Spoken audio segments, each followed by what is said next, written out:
इस वक्त की एक बड़ी खबर आ रही है। मेरठ हत्याकांड में पुलिस को बड़ी कामयाबी हाथ लगी है। पुलिस ने मुख्य आरोपी को गिरफ्तार कर लिया है। इस वक्त की ये बड़ी खबर आ रही है। पुलिस ने अगवा लड़की को भी बरामद कर लिया है। महिला की हत्या के बाद बेटी का हुआ था अपहरण, इसको लेकर के बड़ा सियासी संग्राम भी छिड़ा हुआ है और इन सबके बीच मुख्य आरोपी को पुलिस ने गिरफ्तार करने में कामयाबी हासिल की है। इस वक्त की ये बहुत बड़ी खबर आ रही है और इस बड़ी खबर पर हमारे सहयोगी सुधीर चौहान हमारे साथ जुड़ चुके हैं। सुधीर, क्या जानकारी मिल रही है? अगवा लड़की को बरामद कर लिया गया है, मुख्य आरोपी को भी गिरफ्तार कर लिया गया है। जी चंदन जी, 48 घंटे से पुलिस इसमें लगी हुई थी। पुलिस के ऊपर बहुत बड़ा दबाव था इसका, राजनीतिक पार्टियों का भी और परिवार का भी दबाव था, जिसके चलते पुलिस ने 10 टीमें इसमें लगा रखी थी। सहारनपुर पुलिस भी इसमें लगी हुई थी, जिनके सहयोग से आज पुलिस ने जो आरोपी युवक था उसको गिरफ्तार कर लिया है और युवती को बरामद कर लिया है।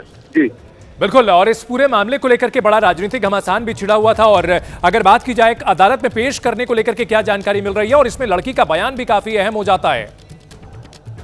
इसमें एसएसपी का कहना है कि इसमें अभी दोनों से पूछताछ की जा रही है। पूछताछ करने के बाद कल उसके जो युवती है उसके जो बयान कराए जाएंगे कोर्ट में, उसके बाद ही पुलिस मीडिया के सामने इसमें पूरी बात बता पाएगी। जी, बहुत शुक्रिया पूरी जानकारी के लिए सुधीर। इस बड़ी खबर पर नजर बनाए रखें तो मेरठ हत्याकांड और किडनैपिंग मामले में अगवा लड़की को बरामद कर लिया गया है, साथ ही मुख्य आरोपी भी पकड़ा गया है।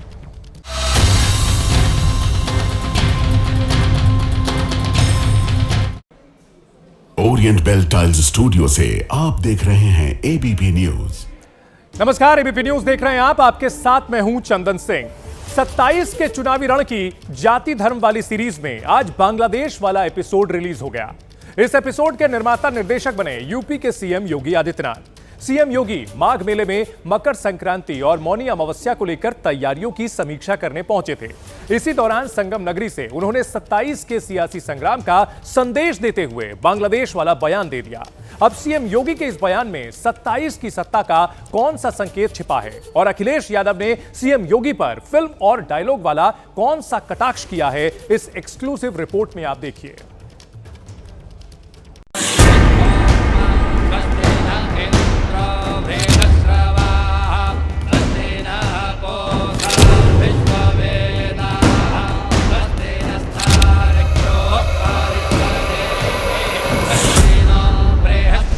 जाति के नाम पर मत और संप्रदाय के आधार पर विभाजन हमारे लिए उसी प्रकार से सर्वनाश का कारण बन जाएगा जैसे बांग्लादेश के अंदर हम देख रहे हैं। ये घिसा पिटा डायलॉग है, जिनकी खुद की फिल्म न चली हो उनके डायलॉग क्यों ला रहे हो यहाँ पर? माघ मेले में संगम नगरी आए सीएम योगी आदित्यनाथ ने स्नान ध्यान किया, हवन पूजन, गौ सेवा और बोट पर सवारी की। इसके बाद 27 के चुनावी रण का तापमान बढ़ाने वाला बयान दिया। सीएम योगी के बयान के केंद्र में बांग्लादेश के अंदर हिंदू अल्पसंख्यकों के खिलाफ हो रहा अत्याचार था। हिंदू अत्याचार को सीएम योगी ने अपनी राजनीति का हथियार बनाया। बांग्लादेश का नाम लेकर 27 में सत्ताधीश बनने के लिए अपनी हिंदुत्व वाली पिच को और मजबूत करने की कोशिश की।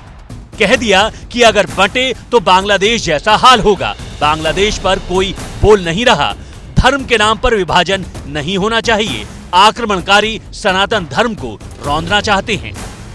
सीएम योगी के इस बयान के मायने क्या हैं? इस बयान में 27 के चुनावी रण का कौन सा संदेश छिपा है? इसका विश्लेषण करने से पहले बयान पर सीएम योगी और अखिलेश यादव की जुबानी टक्कर देखिए।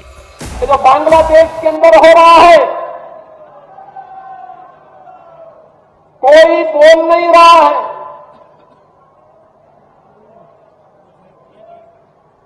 सेकुलरिज्म के नाम पर ठेका लेकर के चलने वाले वे लोग जिनकी दुकानें हिंदू समाज को और सनातन धर्म को कमजोर करने और हिंदू समाज को तोड़ने की पूरी ताकत लगाती है, बांग्लादेश की घटना पर इनका मुंह बंद है। इनके मुंह पे लगता किसी ने फेविकोल चिपका दिया है। ये घिसा पिटा डायलॉग है उनका, जिनकी खुद की फिल्म न चली हो उनके डायलॉग क्यों ला रहे हो यहाँ पर? और मैंने तुम्हें कितनी बार समझाया कि अगर उनके सच्चे डायलॉग होते तो फिल्म ज्यादा चलती। समाजवादी पार्टी सीएम योगी पर ध्रुवीकरण की राजनीति का आरोप लगा रही है, क्योंकि जानकारों की माने तो सीएम योगी ने अपने बयान से जो संदेश दिया है वो कुछ इस तरह है। हिंदुओं को जाति में नहीं बंटना है, हिंदुओं को जाति में न बंटकर धर्म के नाम पर एकजुट रहना है। हिंदू जाति में बंटे तो धर्म को खतरा होगा, और धर्म को कैसे खतरा होगा इसे वो बांग्लादेश का उदाहरण देकर बता रहे हैं, जहां लगातार हिंदुओं की हत्या हो रही है, हिंदुओं के घर जलाए जा रहे हैं। दरअसल सीएम योगी आदित्यनाथ की पूरी कोशिश 27 की लड़ाई को धर्म के पिच पर ले जाने की है, क्योंकि धर्म वाली पिच बीजेपी की राजनीति को सबसे ज्यादा सूट करती है। यही वजह है कि राम मंदिर प्राण प्रतिष्ठा की सालगिरह से लेकर माघ मेले की भव्यता तक 27 के रण को देखते हुए हिंदुत्व का संदेश देने की कोशिश की जा रही है। देश तब गुलाम हुआ था जब हिंदू बटा था। और भाइयों, अब बटना नहीं है, बटे थे तो बटे थे। सीएम योगी की कोशिश अखिलेश यादव के पीडीए फार्मूले के खिलाफ हिंदुत्व की लकीर को बड़ा करने की है। अखिलेश यादव का पीडीए जाति पर आधारित है और सीएम योगी धर्म के नाम पर जाति के कार्ड को, अखिलेश यादव के जाति के कार्ड को फेल करना चाहते हैं। वो सही कह रहे हैं, धर्म के नाम पर हमारा देश नहीं है, हमारा संविधान के नाम पर, धर्म के नाम पर जिन जिन देशों का निर्माण हुआ है, जिन देशों में धार्मिक उन्माद है, वहाँ हालात क्या है। और अगर बांग्लादेश में हमारे हिंदू भाई बहनों की असुरक्षा है तो भारत सरकार क्या कर रही है? योगी आदित्यनाथ जी व्यापक हिंदू एकता की बात कर रहे हैं। ये देश की एकता, अखंडता और देश की सुरक्षा के लिए आवश्यक है। 24 के लोकसभा चुनाव में अखिलेश यादव के पीडीए दांव से पिछड़ने का जख्म बीजेपी अभी भूली नहीं है। हालांकि यूपी के उपचुनावों में जीत हासिल कर बीजेपी अपनी फॉर्म में लौटी है, लेकिन 27 की चुनावी फाइट को देखते हुए वो कोई रिस्क लेने के मूड में नहीं है। इस बार बीजेपी की कोशिश जाति और धर्म दोनों की पिच को साध कर चलने की है। एक तरफ वो संगठन की कमान कुर्मी चेहरे पंकज चौधरी को देकर जाति की राजनीति संभाल रही है, दूसरी तरफ योगी आदित्यनाथ की हिंदुत्व वाली छवि से धर्म की पिच को मजबूत कर रही है, क्योंकि इस बार उन्हें हिंदुत्व की पिच पर भी अखिलेश यादव के केदारेश्वर मंदिर कार्ड से टक्कर मिल रही है। पिछले 5-6 दिनों में 1 करोड़ श्रद्धालु स्नान कर चुके हैं। ये है सनातन आस्था। ये कमजोर करने वाले लोगों को किसी भी स्थिति में हमें आगे नहीं बढ़ने देना है। अगर हम सब इस संकल्प के साथ आगे बढ़ेंगे तो आने वाला समय सनातन धर्म का ही है। जो आयोजक हैं, जो आयोजन कर रहे हैं, मैं उनसे कहूंगा कि हमारे केदारेश्वर मंदिर के भी वहां पर कुछ स्थापना करें। तो यूपी की लड़ाई इस बार भी जाति धर्म की पिच पर ही लड़ी जानी है। ऐसा इसलिए है क्योंकि लोकसभा चुनाव के दौरान दलित और पिछड़ा वर्ग के वोटरों का झुकाव इंडिया गठबंधन की तरफ देखने को मिला था। यही वजह थी कि यूपी में बीजेपी महज 33 लोकसभा सीटों पर सिमट गई थी। 27 में भी बीजेपी को डर है कि अगर अखिलेश यादव का जाति वाला पीडीए कार्ड फिर चला तो उसके चुनावी समीकरण ध्वस्त हो सकते हैं, क्योंकि 2024 में दलितों की जाटव जाति का 25% वोट इंडिया गठबंधन को मिला, जबकि एनडीए के खाते में 24% वोट गया। गैर जाटव जातियों को 56% वोट इंडिया गठबंधन को मिला, जबकि 29% एनडीए के खाते में गया। इसके अलावा यादवों का 82% वोट इंडिया अलायंस के खाते में क्रेडिट हुआ, जबकि एनडीए को सिर्फ 15% वोट मिला। मुस्लिम वोट की बात करें तो 92% वोट इंडिया गठबंधन को मिला, जबकि 2% एनडीए के खाते में गया। मुस्लिम और यादव यानी माई फैक्टर अखिलेश यादव की राजनीति का ट्रम्प कार्ड रहा है। माई को पीडीए से जोड़कर अखिलेश यादव ने इसे जातिगत रंग दिया है और अपनी सियासी जमीन को मजबूत किया है। 2024 में यूपीए के नतीजे इसका उदाहरण हैं। उधर 27 में सत्ता की कुर्सी तक पहुंचने के लिए अखिलेश यादव लगातार पीडीए प्रयोग कर रहे हैं। बीजेपी पर पीडीए समाज का वोट काटने के आरोप लगा रहे हैं। योगी के 4 करोड़ वोट कटने वाले बयान को हथियार बना रहे हैं। जिस समय किसी को जानकारी नहीं थी कि कितने वोट काटे जाएंगे, कितने वोट कटेंगे, उस समय उत्तर प्रदेश के मुख्यमंत्री जी ने अपने नेताओं के, अपने कार्यकर्ताओं और अधिकारियों के बीच में ये कहा कि 4 करोड़ वोट कटने जा रहे हैं, वो भारतीय जनता पार्टी के हैं। अगर बीजेपी के नेता, बीजेपी के पूर्व सांसद, बीजेपी के मुख्यमंत्री ये बात कहें तो ये सवाल उठता है कि इलेक्शन कमीशन, उसकी क्रेडिबिलिटी क्या है। 15 करोड़ 44 लाख से घट करके ये हो गई है 12 करोड़।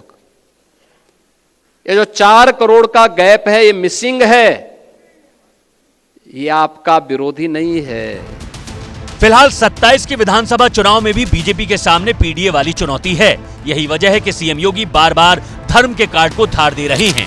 बांग्लादेश वाला बयान जाति धर्म की लड़ाई का ट्रेलर भर है। आने वाले दिनों में हो सकता है कि यूपी के सियासी गलियारों में बांग्लादेश के साथ पाकिस्तान वाले बयानों की गूंज भी सुनाई दे।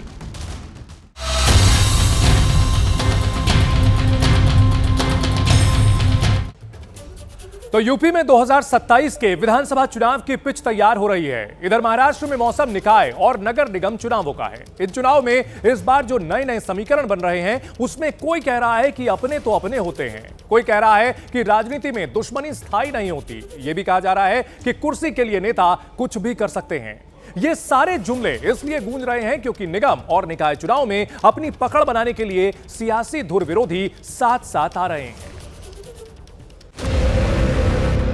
सत्ता की घड़ी में वक्त कभी भी बदल सकता है, जैसे पवार परिवार का बदलता नजर आ रहा है। जरूरी कहें या मजबूरी, एनसीपी शरद चंद्र पवार की सांसद सुप्रिया सुले और एनसीपी अध्यक्ष अजित पवार 2.5 साल बाद एक मंच पर एक साथ दिखे हैं। मौका पुणे और पिंपरी चिंचवाड़ा नगर निगम चुनाव के लिए साझा घोषणा पत्र जारी करने का था। राज्य और केंद्र की राजनीति में एक दूसरे के धुर विरोधी पार्टियां लोकल इलेक्शन एक साथ मिलकर लड़ रही हैं। आम्ही पण मोफत मेट्रो आणि मोफत बस हा देण्याचा निर्णय घेतो। हे तुम्ही पण अचंबित झाला असाल की हे कसं शक्य आहे, तर ते असं शक्य आहे की पुणे शहरामध्ये 30 लाख वाहन आहेत, त्यापैकी 15 लाख वाहनं रोज 1 तास, एवढी वाहनं 1-1 तास अडकतात। या हमीपत्राच्या निमित्ताने मी आपलं स्वागत करते। दादांनी सविस्तर ह्या सगळ्या गोष्टी सांगितल्या आहेत। पुणे हे स्वच्छ, सुंदर आणि सुरक्षित असलंच पाहिजे आणि याच्यासाठी हा सगळा हे हमीपत्र आहे। आणि मित्र पक्ष हे आले, त्यांचं मी मनापासून आभार मानते। आणि आपण सगळे, हालांकि अजित पवार अपने चाचा शरद पवार के साथ पहले भी मंच साझा करते रहे हैं, दोबारा साथ आने के संकेत भी देते रहे हैं, लेकिन सुप्रिया सुले 2.5 साल बाद भाई अजित पवार के साथ दिखी हैं। तो बात जब सियासी स्वार्थ की आती है तो सारी विचारधारा और सारे मतभेद किनारे कर दिए जाते हैं। ये तस्वीर इसकी सबसे बड़ी मिसाल है। वैसे महाराष्ट्र के निकाय चुनाव में इस बार अनूठे अकल्पनीय महागठबंधन देखने को मिल रहे हैं। अंबरनाथ में पहले शिवसेना को सत्ता से दूर रखने के लिए बीजेपी ने कांग्रेस के साथ गठबंधन किया। सोचिए, बीजेपी और कांग्रेस एक साथ आ गए। बाद में बीजेपी ने कांग्रेस के 10 नगर सेवकों को ही अपने पाले में खींच लिया। अंबरनाथ में बीजेपी की रणनीति को झटका देते हुए एकनाथ शिंदे ने सत्ता स्थापित करने का दांव चल दिया है। एकनाथ शिंदे की सेना और अजित पवार की एनसीपी मिलकर सत्ता स्थापित कर रही है और एकनाथ शिंदे के बेटे और साथ ही पार्टी सांसद श्रीकांत शिंदे इसमें अहम भूमिका निभा रहे हैं। इस जोड़तोड़ और सियासी उठापटक के बीच महाराष्ट्र में हिंदू मुस्लिम वाली राजनीति की चिंगारियां लगातार तेज होती जा रही हैं। बुर्का, नाड़ा पैजामा, मामुओं की टोली और ममदानी जैसे शब्द सियासी गलियारों में गूंज रहे हैं। हमारी हिंदू बहनों की जो जिंदगी खराब करने का काम ये उनके ही धर्म के जिहादी मानसिकता के जो लोग करते हैं ना, वो इसी को चाहिए होगा। वो तारीख और जगह बताए, पैजामा का नाड़ा खींच के लेके जाऊंगा, उनको दिखाऊंगा लव जिहाद किसको कहते हैं। लव जिहाद को डिफाइन कर दे बीजेपी और मोहन भागवत। बीजेपी में ऐसे कई नेता है जो ये इंटर रिलीजियस मैरिजेस करे, उनको क्या बोलेंगे फिर। AIMIM प्रमुख असदुद्दीन ओवैसी लगातार अपने बयानों से महाराष्ट्र निकाय चुनाव की जमीन गर्म कर रहे हैं। पहले उन्होंने बुर्की वाली मेयर का बयान देकर माहौल को गरमाने की कोशिश की। अब सोलापुर में प्रचार करते हुए उन्होंने कहा कि एक दिन हिजाब पहनने वाली महिला भारत की प्रधानमंत्री बनेंगे। असदुद्दीन ओवैसी का ख्वाब यह है कि एक दिन आएगा इस देश में इंशाअल्लाह ताला, शायद हम और आप नहीं रहेंगे, मगर देखना एक हिजाब पहनने वाली बेटी इस देश की वजीर आजम बनेगी इंशाअल्लाह ताला। असदुद्दीन ओवैसी तो बयान देकर शांत हो गए और बयान के खिलाफ जुबानी तीर चलने शुरू हो गए। Anybody can become prime minister, but India is a Hindu nation, Hindu civilization, and we will always believe and we are extremely confident that Indian Prime Minister will always be a Hindu person. बुरके वाली को तुमको mayor बनाना है ना, इस्लामाबाद पाकिस्तान और कराची में जाओ, उधर mayor बनाते बैठो, कोई रोकेगा नहीं तुमको। इधर इनको हिंदुओं के वोट बांटना है, और जिस तरीके से लोकसभा में वोट जिहाद हुआ गणेश जी, उसी तरीके से इनको मुंबई में भी करना है। इस मुंबई म्यूनिसिपल कॉरपोरेशन में मेयर जो बनेगा वो मराठी आदमी ही मेयर बनेगा, मराठी नगर सेवक ही मेयर बनेगा। फिलहाल धार्मिक चिंगारियों भरे बोल और बेमेल वाली जोड़तोड़ जमीन भले ही महाराष्ट्र निकाय चुनाव की है, लेकिन इसमें दूर की राजनीति के संकेत छिपे हैं।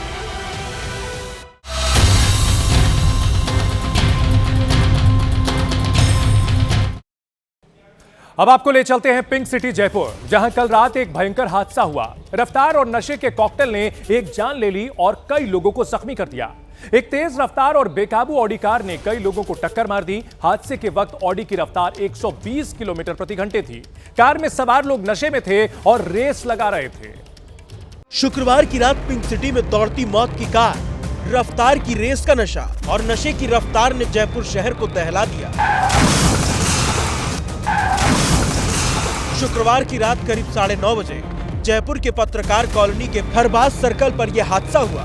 खरबाज सर्कल पर खाने पीने के स्टॉल के पास दुकानदारों और ग्राहकों को मिलाकर करीब 50 से 60 लोग जमा थे। तभी सफेद रंग की ऑडी कार अपने रास्ते को छोड़कर सर्विस लेन में घुस गई और इन लोगों को कुचल दिया।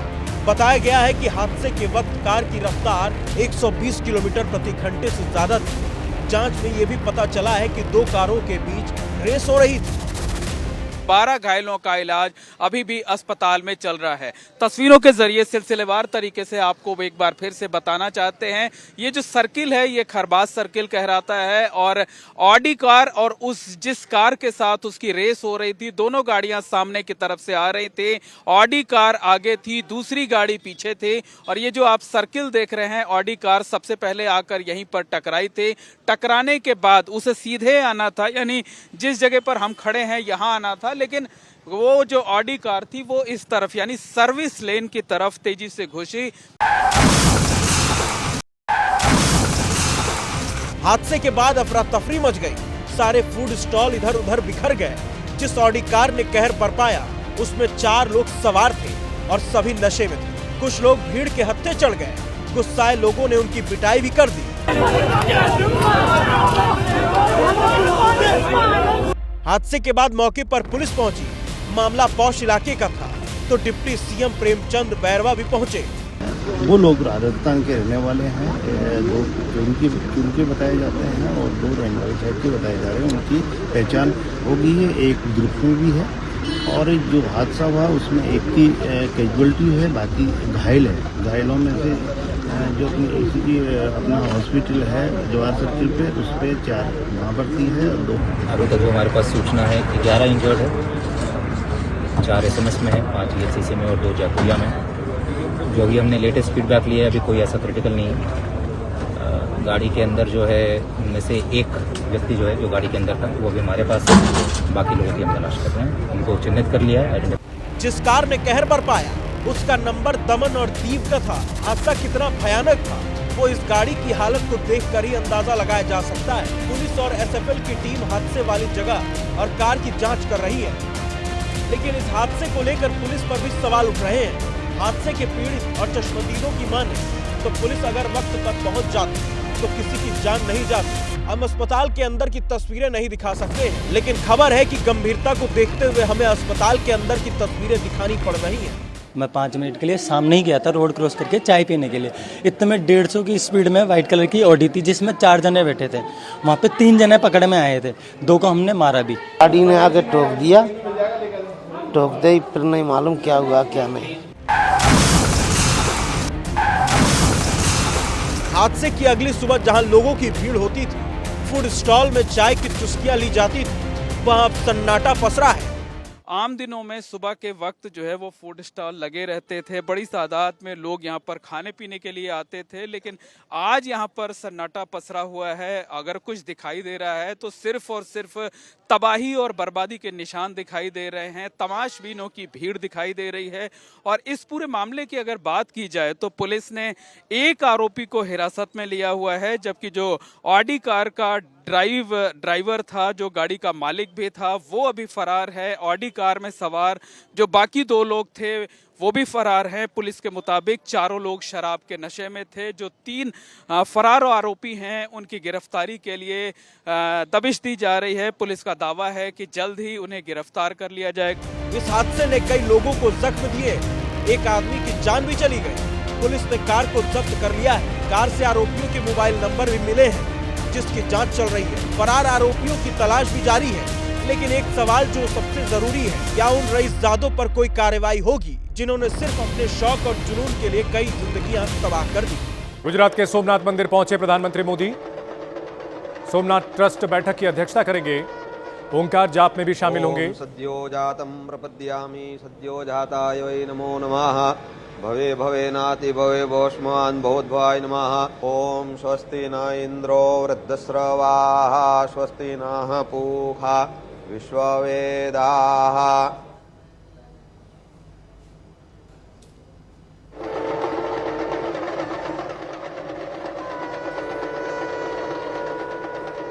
प्रधानमंत्री नरेंद्र मोदी जब यहां पहुंचे तो बड़ी संख्या में लोग उन्हें देखने के लिए भी पहुंचे थे।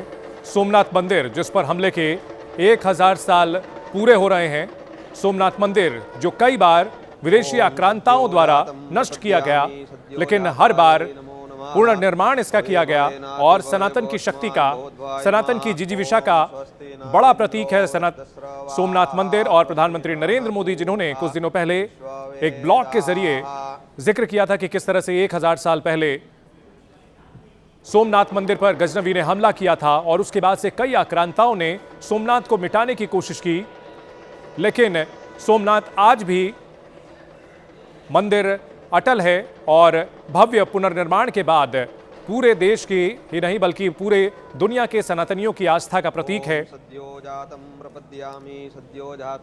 मंत्रों का जाप हो रहा है। प्रधानमंत्री नरेंद्र मोदी पहुंचे हैं। सोमनाथ ट्रस्ट बैठक की अध्यक्षता करेंगे। इसके अलावा ओंकार जाप में भी शामिल हो रहे हैं। पीएम के दौरे से पहले यहां पर बड़ी संख्या में सनातनी पहुंचे हुए थे और मेघा प्रसाद इस वक्त हमारे साथ जुड़ चुकी हैं।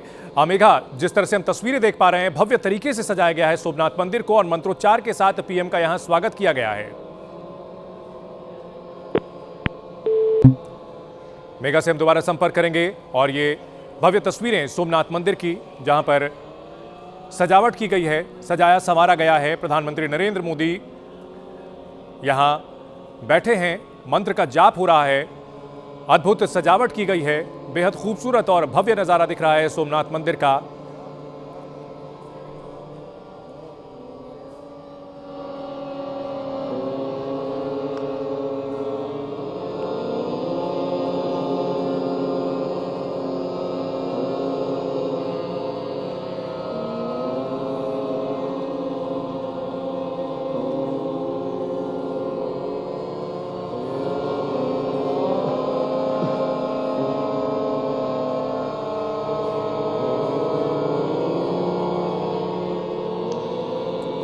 और मेघा प्रसाद इस वक्त हमारे साथ जुड़ चुकी हैं। मेघा, हम तस्वीरें देख पा रहे हैं, भव्य नजारा दिख रहा है। प्रधानमंत्री नरेंद्र मोदी खुद भी मंत्रोच्चार के बीच बैठे हुए हैं, आराधना कर रहे हैं।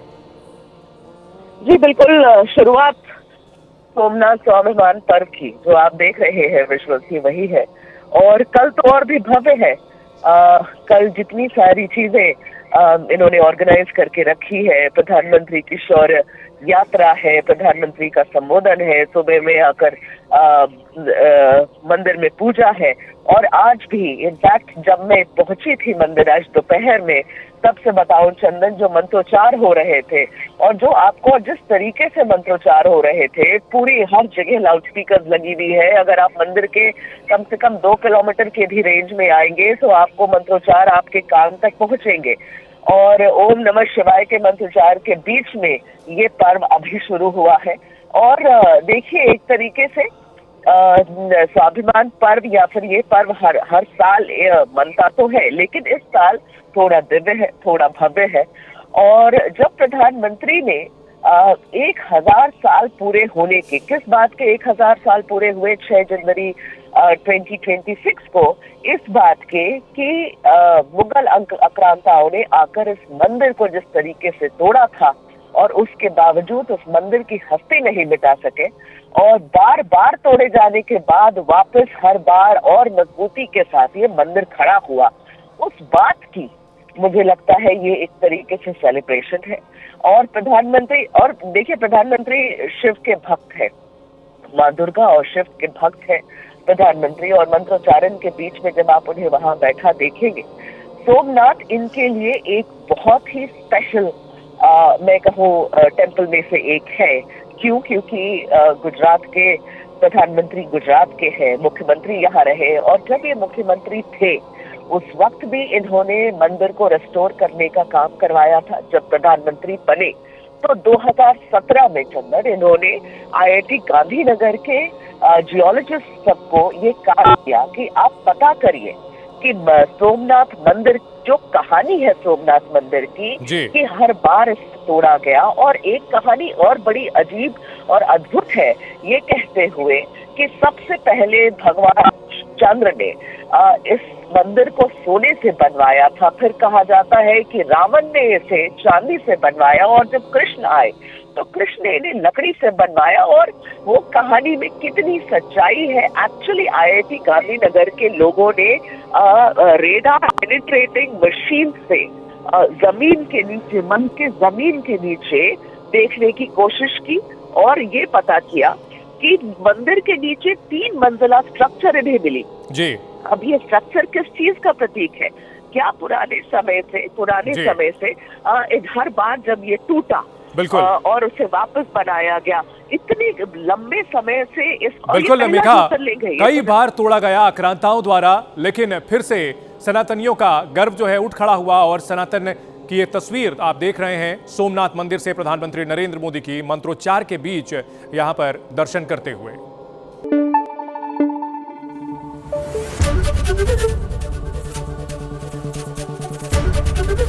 ABP न्यूज आपको रखे आगे।